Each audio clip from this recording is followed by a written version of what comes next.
My name's Denise. And yeah, I'm an orphan, but I'm not your typical sad puppy eyes orphan. Nope, I'm more like an agent of chaos. I always loved breaking the rules and pulling off pranks, like that time when I was 6 and I changed the orphanage shampoo for pink hair dye. You guys look like you're about to drop the hottest K-pop album of the year. Denise, I told you not to do this again. But you're always saying we should brighten up the place. And sometimes I traumatized the other orphans. They say that if you say her name 3 times in front of a mirror, she appears. Denise, Denise, Denise. You summoned me? Ah! Mommy! You don't have a mommy. You're an orphan. And the people in the orphanage really tried to support in their own way. Hi, Denise. My name is Martha. I'm the new social worker, and I'm here to help you. But let's just say it didn't quite work. That creature is beyond help. Wait, she's just a little girl. That's not a little girl. That's the Antichrist. Aw, I love it. That'll be my new nickname. Over the years, some families did try to adopt me, but usually the first meetings ended up with them running away in terror. What? It's just fake blood. Okay, I'm kidding. It's real blood. So, when I was still a kid, I changed my status in the orphanage system to already adopted. Do not disturb. It was the easiest way to stop all those noisy, we just want to give you a better life families from bothering me. Anyway, I was waiting for my real parents to come claim me. Of course, I'd never met them, but I was sure they weren't like the other adults. In my mind, they were super special and cool. Maybe criminal masterminds pulling off daring heists, or spies living under fake identities, or outlaws on the run, too dangerous for a normal life or to raise a daughter. Just some years later, I got to meet my real parents, and they sure weren't what I was expecting at all. One night when I was 17, I was in the director's office, just replacing his stress meds with laxatives, when suddenly, a door at the back caught my attention. With my expert lockpicking skills, I had the door open in under a minute, and inside, I found the records and files of all the orphans. It wasn't hard to find mine. It was a little larger than the rest. There were reports, complaint forms, and even some newspaper clippings of the times I'd escaped the orphanage for a while to pull off some of my more daring feats.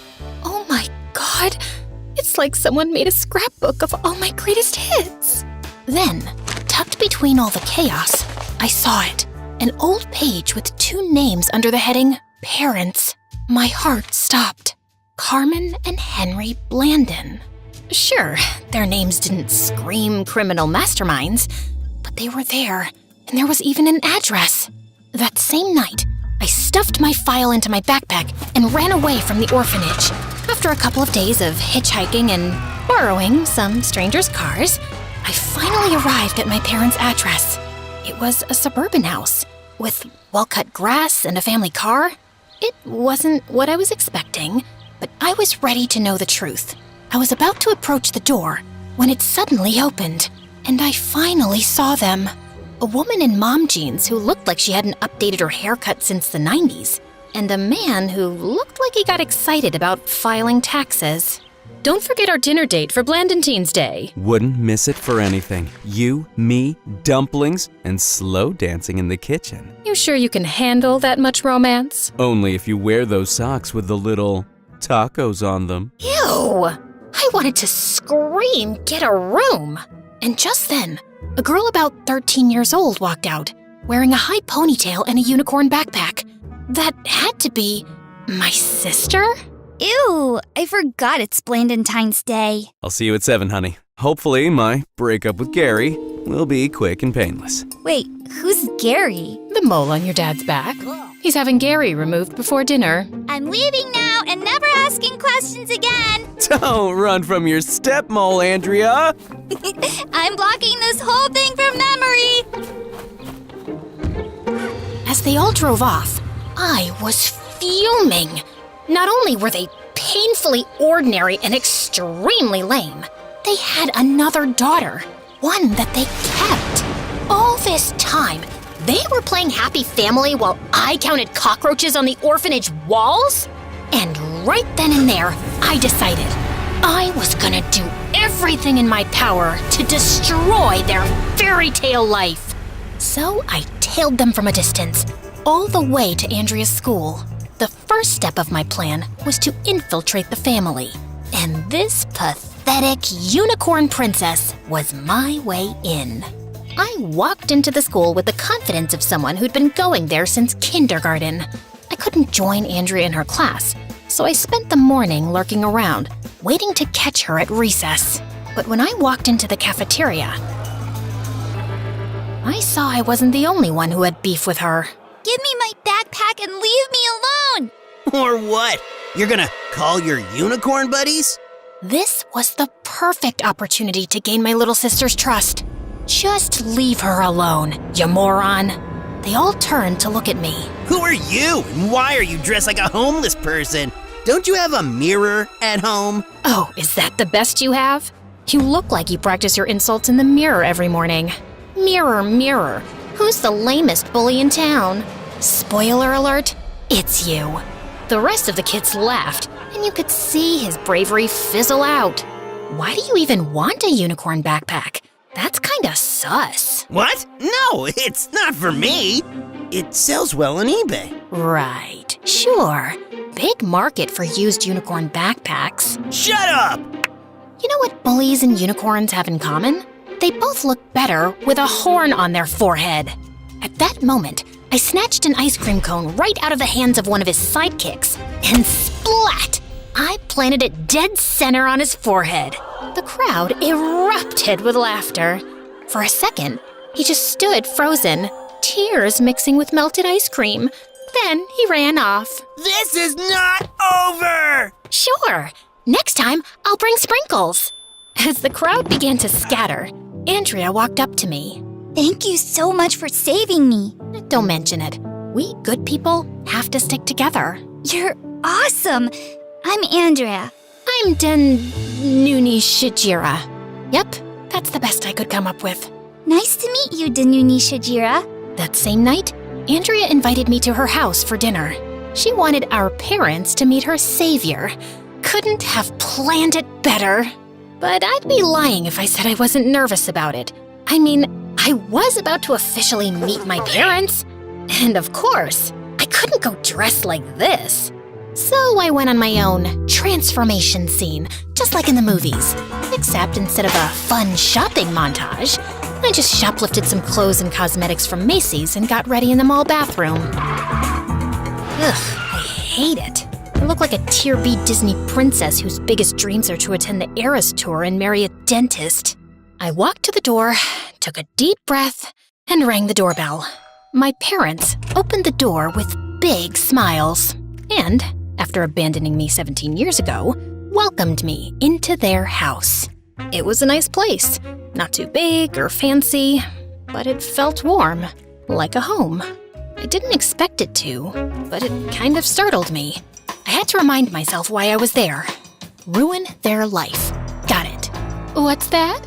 I was saying, you guys have a lovely home. Oh, thank you. You're so sweet.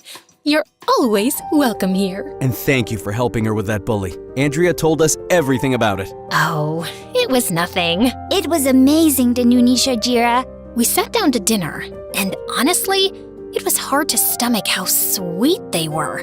Like a family-sized bowl of cringe with extra syrup. They had an entire wall dedicated to Andrea's achievements, like she'd cured a disease or won an Olympic gold medal. My orphanage file is much more impressive. And just before dinner, they made me say grace out loud, full on, thank you for this food style. So, yeah, thanks, Jesus Christ, for being cool. And, shout out to all your crew for this dinner. Great work, everyone. The food looks swell. Amen. During dinner, I was bombarded with questions. Literally. Are you new in school? When did you arrive in town? Where are you from? What do your parents do? For how long are you staying? Where are you living? Anyone else would have cracked under pressure, but not me.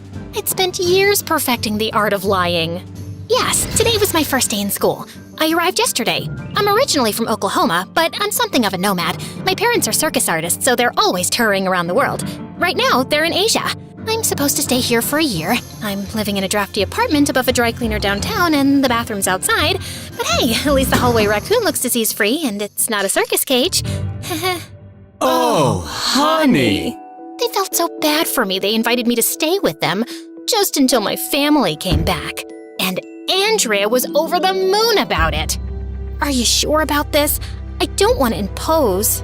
We're not letting a nice, sweet kid like yourself live alone in some awful apartment. Stay here as long as you want. If your parents are okay with it, of course. Honestly, I don't think they care about me or where I live. Oh, don't say that. I'm sure they do. You're staying with us. End of discussion. For a moment, I thought, they're so nice. They seem like good people. Then, I remembered they had dumped me in an orphanage. It would be my pleasure. Step 1 of my plan, complete. I was living in their house, eating their food, and most importantly, not sleeping in a stolen car anymore. Just for fun, I logged into the orphanage's official portal one day. The orphanage had technically reported me missing, but I don't think they were in any rush to find me. My police sketch was basically a smiley face with long hair. I bet they threw a party and changed the locks. After a few days, I realized I couldn't just keep lurking around Andrew's school like that. Eventually, someone was gonna notice I didn't actually go there. So I faked some transfer papers, printed them at the library, and dropped them off at the front office confidently. You're not in the system yet, but I'll update it. Probably. I paid the admission fee using savings from my many orphanage side hustles. Thankfully, it was just a tacky public school, so it wasn't much. And just like that, I was in. And then, I started disrupting my family's perfect life. I started small, switching the salt with sugar, hiding the remote, setting all the clocks half an hour off. Then, I kicked it up a notch. I accidentally left the back door open and lured the neighbor's goat into Mr. Blandon's study. It ate his entire stack of work documents and chewed up 2 USB sticks. But they always managed to spin it into something positive. This coffee's a little salty, but it's got personality, and I love it. Must be a new trend. This one's unreadable. But maybe that's the universe telling me to take a break. You have been working too hard lately. It's a sign. You're right, honey. Thank you, mysterious, wise goat of destiny. That goat ate your entire fiscal quarter.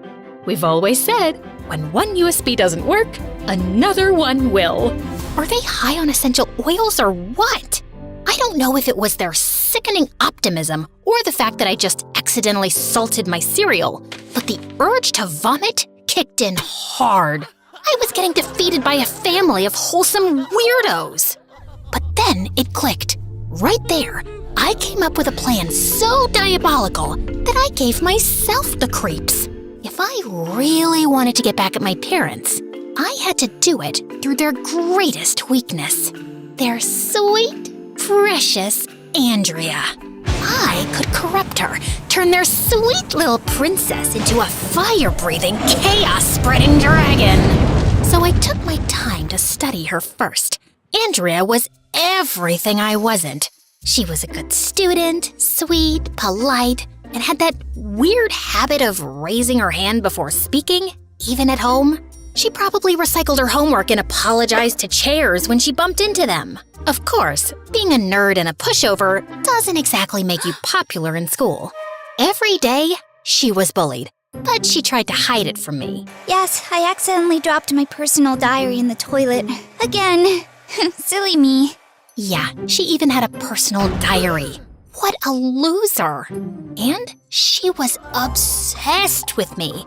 She kept following me around like I was some kind of superhero. She wanted to spend every second with me. Look, Danuni, I made a BFF bracelet for you. Oh, great. Too bad I'm allergic to bracelets. It was nauseating to have her clinging to me like a python. But it also made my plan easy. Almost too easy. Andrea admired me so much, it was like watching a kitten imprint on a raccoon. She ditched the glitter lip gloss and rainbow socks for oversized hoodies, dark eyeliner, and a permanent don't talk to me face. And then I started planting seeds, little thoughts here and there. You know, you don't have to smile all the time. It's okay to say no. Just because your parents love broccoli casserole doesn't mean you have to pretend it doesn't taste like wet socks. At first, she laughed it off, but then she started testing it out. I actually don't like your perfume. It gives me a headache. Oh, okay, sweetie. And when no one exploded or burst into tears, she kept going. Luckily, the rebellious teenage hormones were also kicking in right on time. She stopped over-apologizing, raised her voice when she didn't agree with something, and she even rolled her eyes. Words like please, thank you, and love you, mommy and daddy disappeared faster than the spare change they used to leave in the cookie jar. What? It's not stealing if it's in plain sight. And then she saw me skipping classes and never doing my homework. So she followed my example, and her grades tanked. Of course, eventually the Blandons started connecting the dots. Another D? Andrea, what's going on with you lately? Can we just not do this? It's so exhausting. You've been acting out ever since Danuni showed up. Oh, so it's her fault now?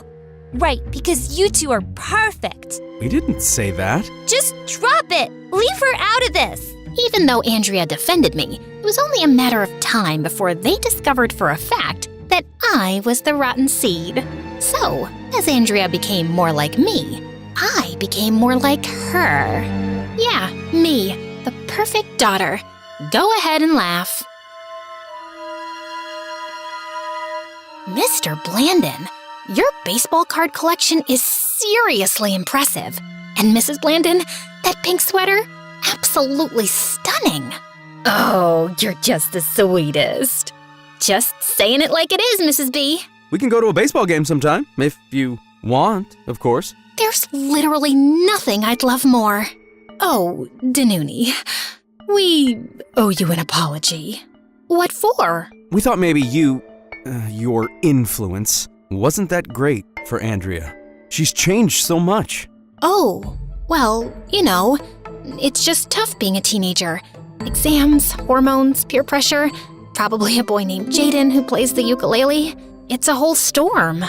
But I don't want to cause you any distress. And maybe it would be better for everyone if I went back to my apartment. No, Danuni, it's not your fault. We were obviously wrong. You've been nothing but sweet and helpful to us. Please stay. My plan was working like a charm. But I knew that turning Andrea fully evil wasn't just about ditching glitter and grades. So, when the universe dropped the perfect opportunity into my lap during lunch, I knew it was showtime. A boy walked up to our table, tiny, wearing glasses and struggling to balance his food tray and stack of books. Move his chair. But he'll fall. Exactly. Andrea's conscience was clearly battling with her desire to impress me. The nerd took another wobbly step toward our table. Do it now, or he'll make it. And if he makes it, he sits. Andrea reached over and moved the chair. And the boy landed on the ground with a loud thud, food and books flying everywhere. Suddenly, everyone around started laughing. Except Andrea. She was looking horrified. But then... Didn't think you had it in you to bring down a nerd, Andrea. Respect. And just like that, a tiny, barely there smile cracked through her face. For once, people were not laughing at her, but because of her. She'd tasted chaos, and she liked it. Her villain story arc was complete. The rest was a walk in the park. Her grades kept sinking faster, detention became part of her daily routine, and our parents visited the principal's office so often they were on a first-name basis. Meanwhile, I kept right on being the worst influence ever. You're definitely old enough to get a skull tattoo. Totally. You should kidnap that girl's dog. Sure, it's only natural for you to scratch the principal's car with your key. He's so annoying. It was only a matter of time before Andrea got suspended. I'd never seen the Blandons so angry and disappointed. And so clueless.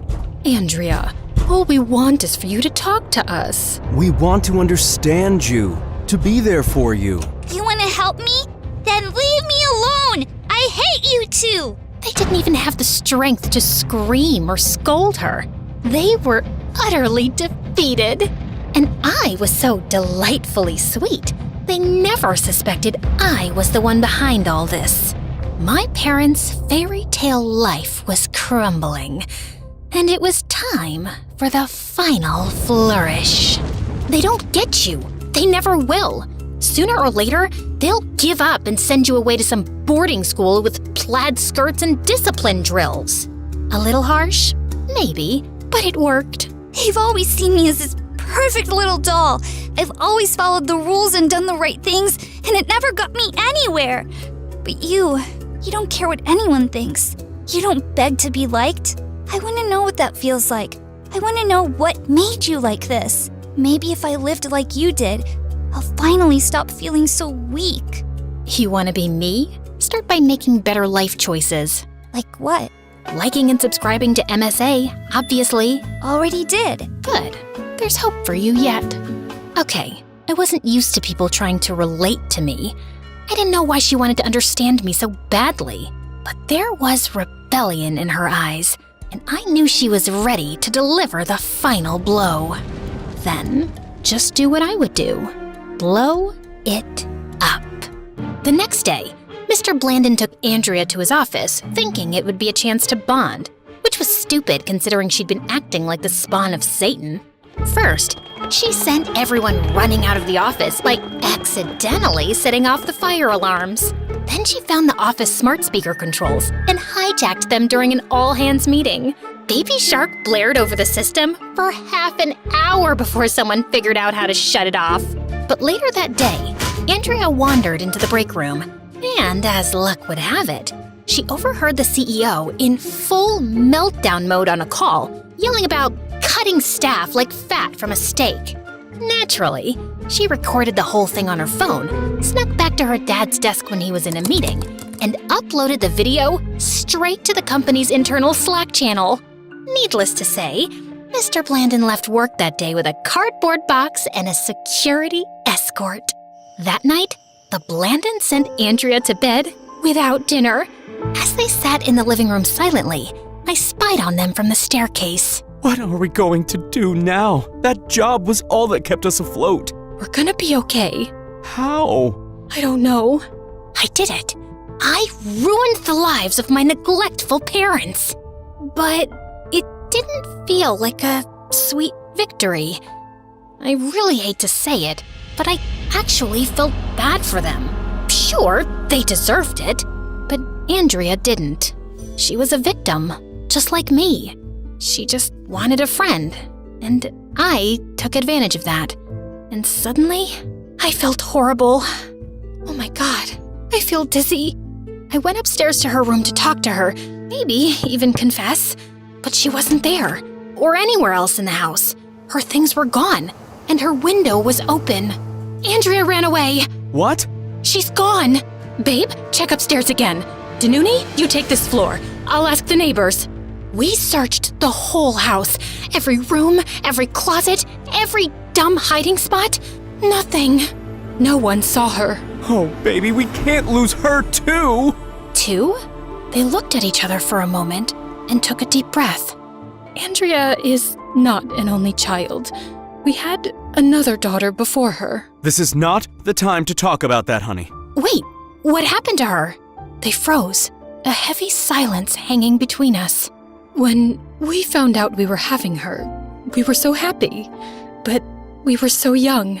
we were still kids. Our families didn't take the news well. They didn't want us to keep her. Said we were throwing our lives away. We refused, so they kicked us out and cut us off. We had nothing. We were living in a broken-down trailer, and we didn't have money for diapers, food, or heating. One night, she got sick, and we couldn't even afford to take her to a proper doctor. We tried our best, but it wasn't enough. We realized that if we really loved her, we had to let her go. I listened to their story, barely holding it together, fighting the urge to cry or just explode. We took our girl to an orphanage and left her there. It was only until we got back on our feet. We were always going to go back for her. But you didn't. Yes, we did. We spent some years getting our lives together, saving money, finding a place to live, and then we went back for her. Why are you lying? What? We are not lying. You never came back for me. That one word hit like a lightning bolt. There was no need for any explanation. They understood everything in a second. Their eyes welled up instantly. Denise. Our baby girl! They tried to hug me, but I stopped them. No! Don't think for a moment that this is a heartwarming Instagram moment. You abandoned me and never came back. But we did, honey, we did. Stop lying. We are not lying. We went back for you, but the system said you were adopted. And something weird like, do not disturb. Whoopsie whoopsie. Well, that was my bad. But still, they just gave up? We thought you were adopted and we didn't want to ruin your new life. Do I look adopted to you?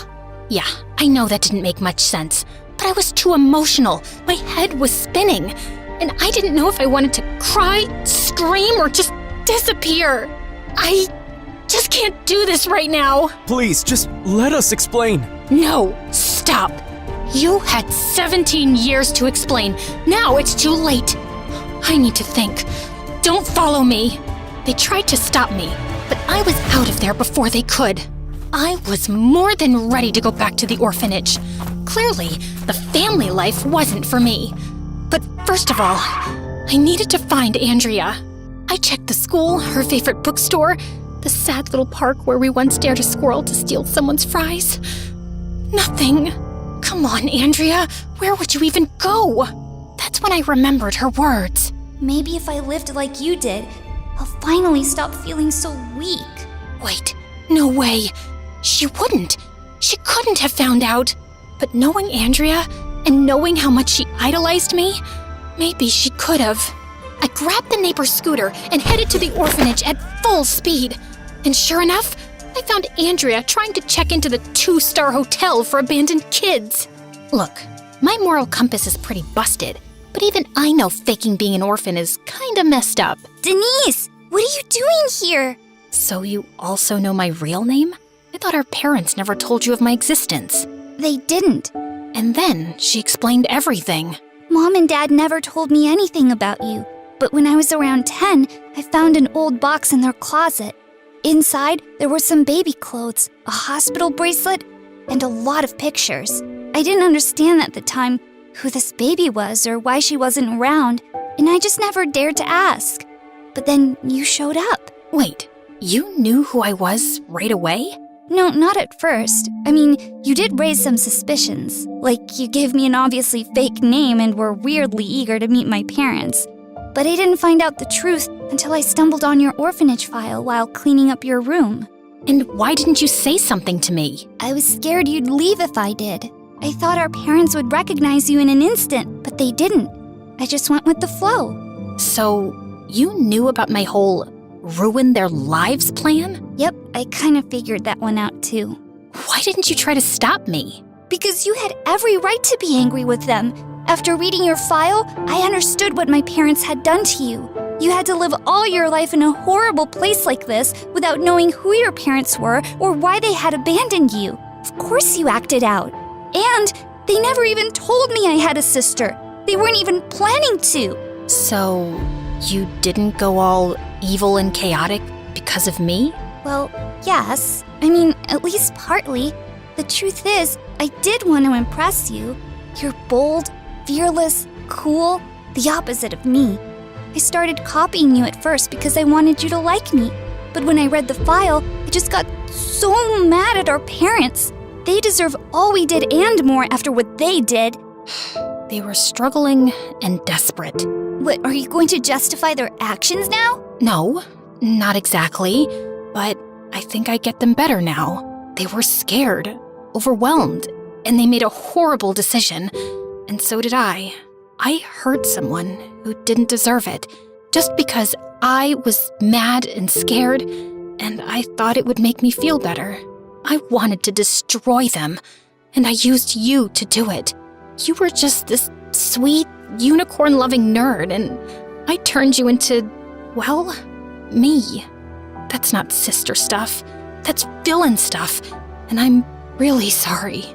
I ended up here because of their mistake, and now you're here because of my stupid revenge. I came here because even though I know it's not my fault, I can't help but feel guilty. I had this amazing childhood and you didn't. You were all alone. But I'm not alone anymore. I have no more plans, no more agenda. I just want to be your big sister, if you let me. Andrea didn't say anything.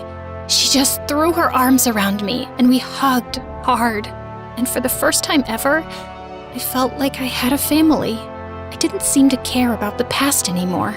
We called our parents and they came to pick us up. There was a lot of crying, hugging, apologizing, more crying, and a very awkward group photo taken by a confused orphanage worker. Let's go home.